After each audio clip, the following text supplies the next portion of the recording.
Guys, this is Kim from DSA. Hi, I'm Maya from DSA team as well.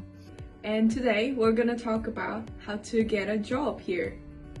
First of all, as a member of ARU, you have ARU Temps. With ARU Temps, you can just go to ARU Temps website, fill in the information, and then go to ARU Temps office to complete the process. Afterwards, check your Outlook because there are a lot of emails about recruiting, some open positions, part-time to full-time, that you might find interesting.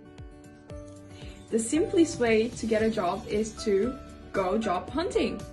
It's basically you just go walk around the road, and if you see a store and if there's a sign saying we're hiring, you can go ask them, or you can also submit your CV through the website that's shown on the paper. Besides, you can also go to some websites such as Indeed or Job Today. Those are really helpful for me. I used to apply for a job through that website and got the job. So it worked for me, so I think it worked for all of us.